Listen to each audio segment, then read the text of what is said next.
This is called EvaPolar, a red dot design winner from a British company. They tout this cooler's ability to cool you down instead of you spending money cooling your room down with conventional air conditioning. Let's take a closer look. Now, the device itself is a simple box-shaped device, just like a normal conventional air conditioning unit. It has a fan adjustment here, touch controls on the top. That's with the device turned on and with the lights that I've custom set activated, and then you can actually turn it off, adjust its brightness, or go back to the main menu like this. Touch controls are really simple. Water tank, door is here and it comes off. Let's power that down. It comes off. It's entirely detachable, and that holds about 1.3 litres of water. And around the back we have the USB-C port. It's fairly simple on the outside, and I don't know enough about the inside, but that's not the purpose of this review. And for about 160 British pounds or $200, this is supposed to be a replacement in some cases for a more modern and expensive air conditioning unit. Here's an iPhone for comparison. Now, in pure numbers compared to an AC unit, we're talking 500 watts for air conditioning if it's a really energy efficient air conditioning unit, versus the 12.5 watts required to power this device by EvaPolar. Unbelievable, right? It would seem so. So I've bought this is actually mine, and I've been using it for the past month, and I'm here today to let you know how it's going. And this device is so low power, it even runs off a power bank, which we'll get into later. But as a side note for me, because of my solar setup, this doesn't actually increase any running costs that I might have at the end of the month with my utility bill, because I can run it off my solar battery. And of course, there are 3 devices in the product lineup by EvaPolar: the EvaChill, the EvaLite, and this, the top end one, which is called the EvaSmart. It has the largest capacity tank, has a customizable sleep light, links to an app to have some further functions regarding automation, while the bottom end is a simple device with a single button to turn off and on again and to change the fan speed. In some shops in Hong Kong where I bought it, the low end device is about half the price of this EvaSmart. I bought the top end version for the ability to change the color of the sleep light and to have a large capacity tank for when I'm sleeping. Oddly enough, the sleep light is only a blue light on the low end model, and the blue light, if you don't already know, isn't at all helpful for one's sleep. I think an orange light would have been much better as a factory default, simply because of that utility alone. My EvaPolar is always set to orange, and I've never had the need to change the color to anything else. Remember, I paid extra for this ability also. The EvaSmart holds about 1.3 litres of water, and it's best to fill it with cold water from your fridge if you have a spare glass or jar lying around. Just fill it up and let it do its thing. It's that simple. I've also started recently using ice with the cold water, so it's cooler for longer while being used at night. And the EvaSmart is supposedly able to cool down an area of 4 meters squared.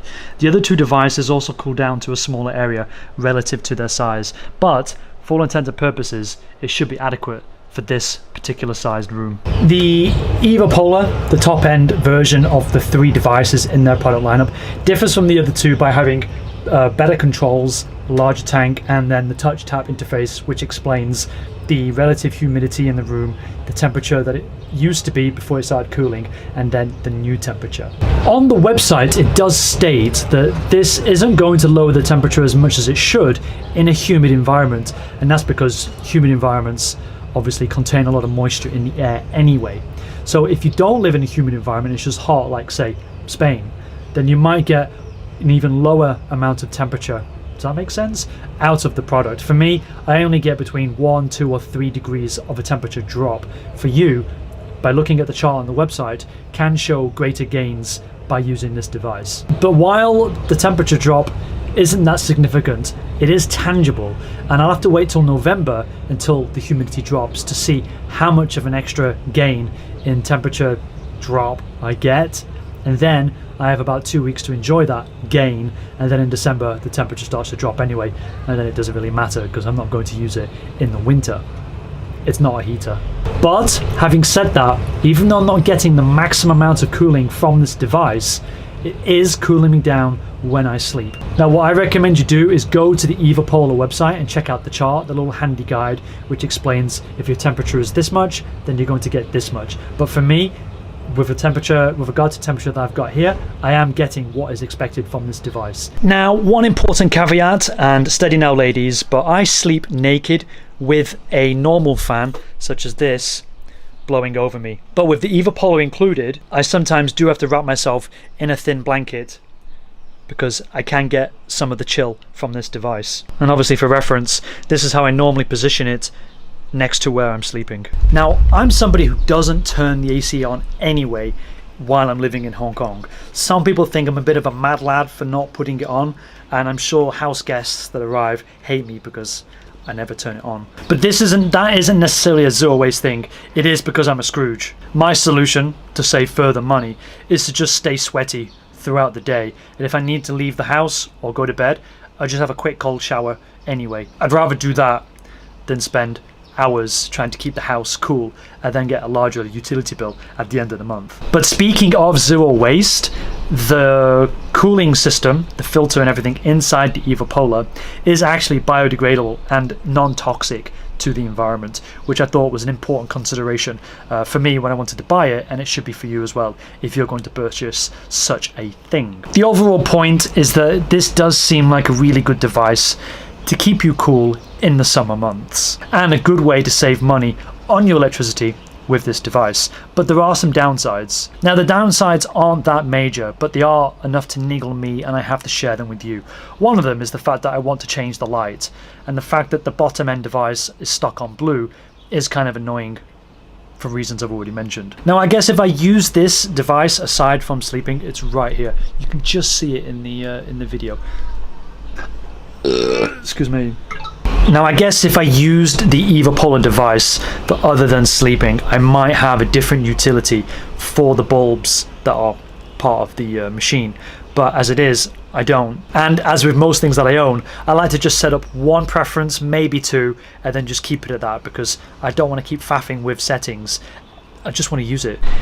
The iOS app is a little bit confusing, but the website at the same time says the controls on the box are entirely logical. That I can believe, but the app takes a little bit of thought that I think is rather unnecessary. I don't find the app controls to be logical with regard to where they have the options placed at the bottom. So if we go into the app, here you have turn off the device, and you can also set the fan speed, and it also gives you a reading of the local temperatures. If you go across, you can set the colors. You can also turn off the night mode and the brightness. That's fine. And then you have the timer function at the end, and then obviously you can set your hours. Now, I don't know about you, but I work from left to right with any apps. So when I get to here and I want to turn off the light at night, I'd press turn on night mode, and then I want to set the timer. But you can't, because it's on night mode already. So what you have to do is set the timer first and then go back and turn on night mode. And I much prefer if these two functions were swapped entirely. Now, I'm not really big on home automation at the moment because I don't like a lot of things just staying on standby just for the convenience of speaking to it. The EvaPolar is Alexa compatible, but there's no HomeKit integration. Again, that's fine for me. You might obviously have a different opinion. The last thing that kind of gives me a bit of a niggle is the door. Here, let's have a closer look here. So the door here opens right in the middle, but there's no sort of nozzle or spout function. Yeah, here's my handle, here's my spout. Yeah, there's no spout function. So if you're trying to pour the water out, you've got to be really careful, whereas if it was at the end of the device, then obviously you can just tip it and have no problems. So I don't know why they've done it like this. And the door is very, very, very eager to just close. It's very annoying. But again, it's another small thing with this awesome device. I did mention before that this device can run, it's up here, this device can run off a power bank. This is my largest one. This is basically Daddy Bear for the purposes of this review, and this is 138,000 mAh. If I use this overnight with the EvaPolar, it's going to take off about between 5 to 10% of its charge.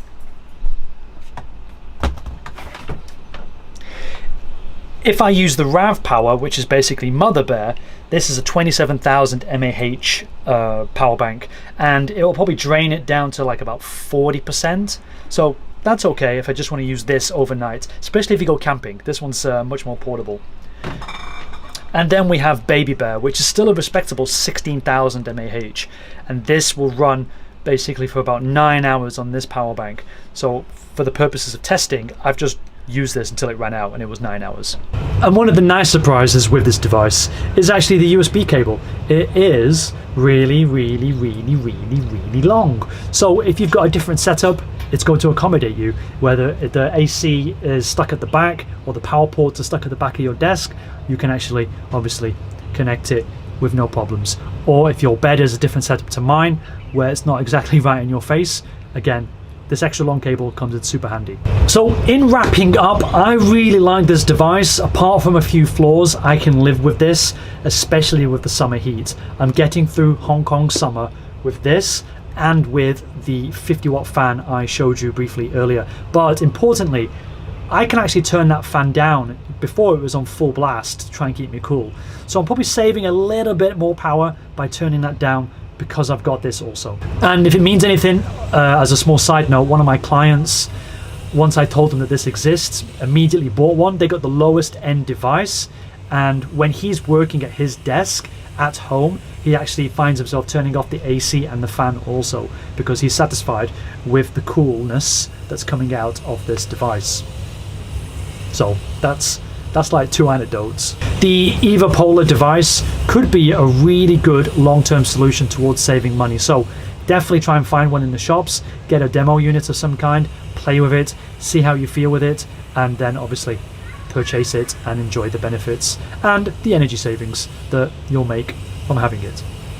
Thanks for watching.